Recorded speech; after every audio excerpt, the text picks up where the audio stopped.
Olá, olá, Doubles, aqui com vocês, uma questãozinha aí da OBF 25, uma questãozinha aí, olha, complicada, hein, para você entender o que está acontecendo, de interpretação aí, tá? Eu acho, pelo menos, mas vamos lá, talvez para ti não, porque você tá aí, você é foda, vamos lá.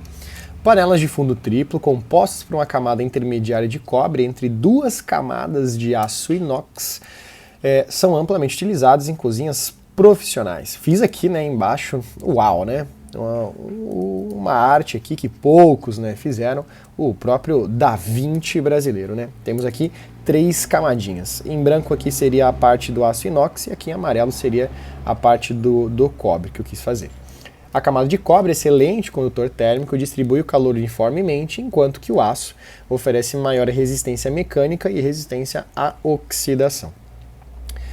Considere uma situação típica em que uma panela está em uso com uma certa quantidade de água em ebulição em uma uma cozinha no nível do mar.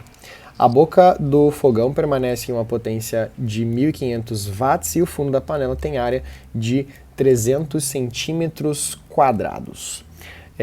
Cada uma das 3 camadas, aço mais cobre mais aço, do fundo da panela tem espessura de 1 milímetro. A condutividade térmica do cobre é de 400 watts por metro Kelvin e a do aço 20 watts por metro Kelvin. Suponheta, né, que 80% da potência da chama seja transferida de forma uniforme para a base da panela. Aí vai vir a pergunta, ó. Determine a temperatura da face externa do fundo da panela em contato com a chama em graus Celsius. E determine também o módulo da diferença de temperatura em graus Celsius entre as interfaces aço e cobre-aço. Bom, complicado isso daí. Bom, tem algumas coisas que eu preciso fazer aqui ainda, né? Ele disse para mim que tem água, essa água inclusive ela está fervendo e ele colocou aqui que está a nível do mar, porque ele quer dizer que então se essa água está fervendo, a temperatura da água aqui em cima, que já está fervendo, aqui já está a 100 graus Celsius. O que está acontecendo? Nós temos aqui a chama que está aqui embaixo. Essa chama ela está aquecendo a parte de baixo da panela e essa parte de baixo da panela ela vai ficar com uma temperatura. Eu vou chamar de TQ, essa temperatura quente. E claro, essa temperatura vai ter uma energia e no caso, sempre que eu tenho um corpo com uma energia maior do que outro, o calor inevitavelmente vai ser transferido de um para outro. Nesse caso aqui, por meio de condução. Então, ele está numa certa temperatura, essa temperatura vai se transportando aqui até chegar na parte de cima e, no caso, chegou com 100. O grande segredo de eu determinar a temperatura da face externa é saber o quanto de temperatura cada uma dessas interfaces estão gastando, estão perdendo em temperatura. Porque, claro, eu preciso ir de um lado para o outro. Essa variação, ela acontece, né, porque temos diferentes materiais. Então aqui eu teria uma diferença de temperatura devido ao aço, aqui teria uma diferença de temperatura devido ao cobre e de novo uma variação de temperatura devido ao aço. De modo que eu teria a seguinte relação. Essa minha temperatura quente do fundo da panela, eu vou obter ela pegando todos esses gastos de energia ao longo do caminho. Ou seja, eu vou ter aqui esse ΔTA, eu vou ter esse ΔTC, eu vou ter esse ΔTA e vou ter ainda o 100 lá dentro da água. Se eu somar tudo isso, já que por conservação eu não posso perder nada, eu vou conseguir obter qual que é a temperatura no fundo da panela. Mas aí vem agora o grande desafio. Como que eu vou chegar nisso? Como que eu chego nesses valores de variação de temperatura? Eu tenho que pensar que é um problema que envolve condutividade aí do calor, envolve o processo de condução, e no processo de condução eu tenho uma coisinha chamada de fluxo de calor. Esse fluxo de calor ele é medido pegando o K, que é a condutividade térmica do material, multiplicando pela área do material em questão, vezes a variação de temperatura que aquele material consegue fazer de um lado a outro e dividido ainda pela espessura desta camada, desta parede que está transferindo energia. Show! Olha só, variação de temperatura é uma coisa que eu preciso, é uma coisa que é necessária para mim. Área, eu tenho a área da panela. Aqui, né, a panela que eu fiz, ela vai ter áreas diferentes, mas como ele não falou aqui áreas diferentes, então eu posso assumir que, na verdade, essa área, ela não muda, né? O fundo da panela tem essa área aqui e não é variável. O K, ele também me forneceu que é o K do cobre, me forneceu o K do aço, e a espessura ele me forneceu também, ele disse que tem 1 milímetro entre uma camada e outra, onde que ele fala aqui, Lzinho, espessura 1 milímetro cada uma dessas camadas. Tá, bom, mas esse fluxo aqui, o que eu faço com esse fluxo? Esse fluxo eu tenho que entender que ele é a quantidade de calor, energia que está indo de um lado para o outro dividido pelo tempo. Opa, tem outra coisa que eu sei que é energia dividido pelo tempo. O que é energia dividido pelo tempo? Potência. Potência é energia dividida pelo tempo. Então, quando eu for calcular isso daqui, eu vou calcular na prática a potência disso daqui. E potência, olha aqui, meu amigo, ele me deu potência. Então, vou ter tudo que eu preciso. Eu só preciso tomar cuidado porque ele diz que só 80% dessa potência de fato chega ali na base da panela, tá? Então, só 80% disso aí é transferido. Então, beleza, tenho tudo que eu preciso aqui e vamos que vamos ver onde que isso vai dar. Só algumas coisas para a gente considerar, que são essas unidades aqui que estão aparecendo, né? O L está em milímetro, este Lzinho ele vale 1 milímetro, então eu tenho que transformar em 10 na menos 3 metros. Um grande cuidado é com a área, cuidado para não se confundir.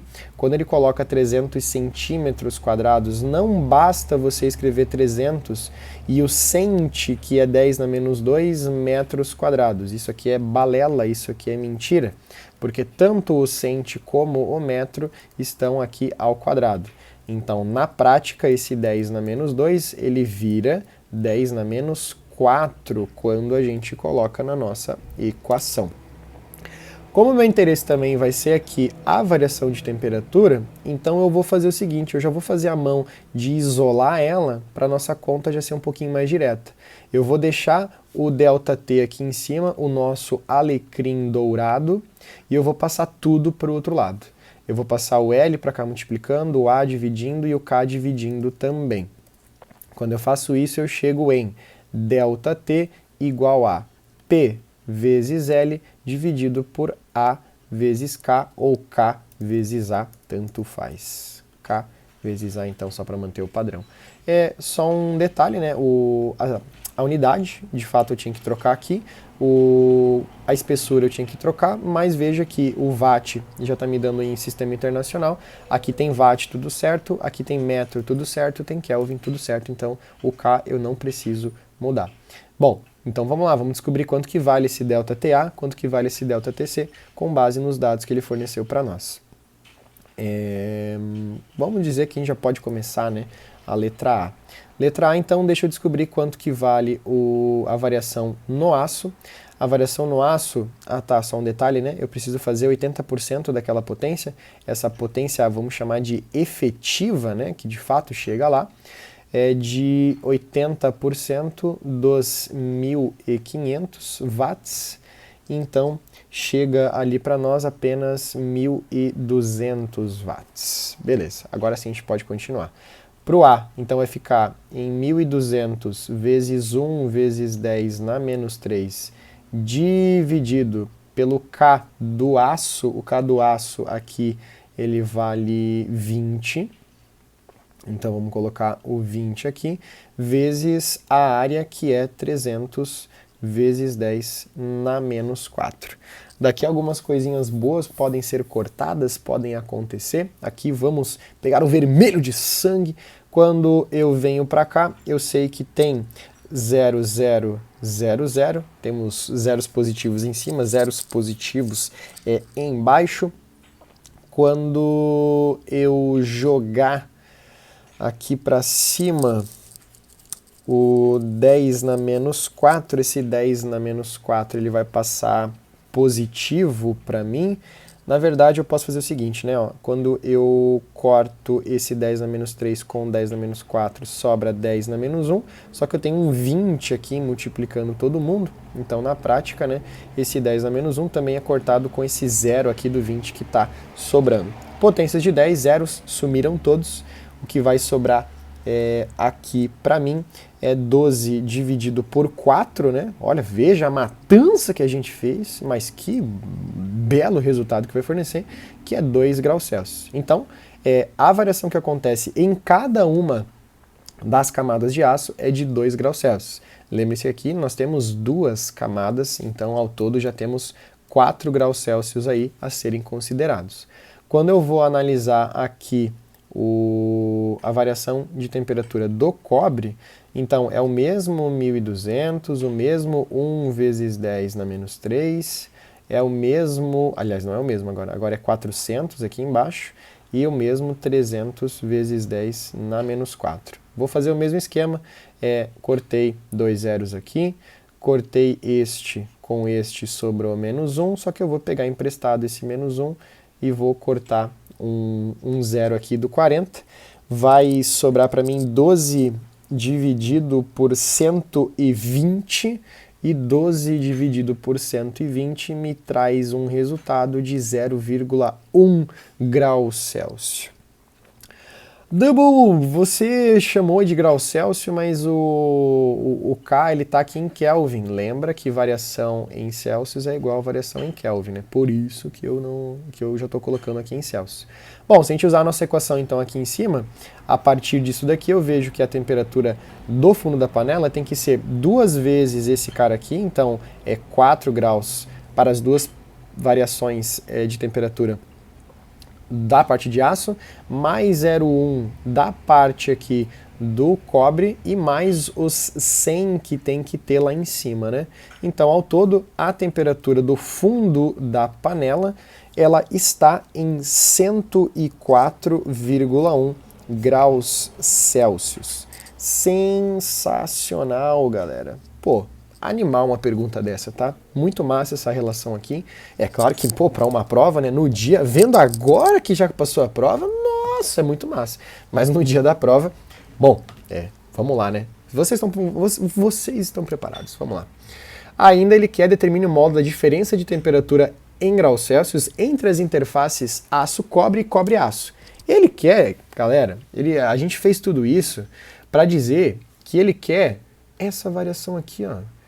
É a variação de temperatura entre a parte de baixo e a parte de cima. Isso aqui é a variação de temperatura que vai acontecer. Então, na verdade, a gente já fez isso. O próprio módulo dessa diferença de temperatura entre aço-cobre e cobre-aço é a própria variação de temperatura aqui que a gente calculou para o cobre.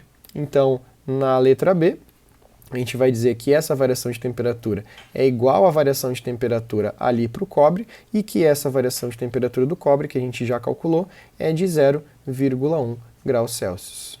Simples assim. Que bom, né? Porque a primeira parte já foi difícil o suficiente, né? Então, tá aí as respostas 104,1 e 0,1. Espero que você tenha entendido. Qualquer coisa deixa nos comentários. Deixa aquele likezinho também. E se puder, né? Se puder, se inscreve aí no canalzinho do tio. E nos vemos numa próxima. Valeu, grande abraço. Tchau, tchau.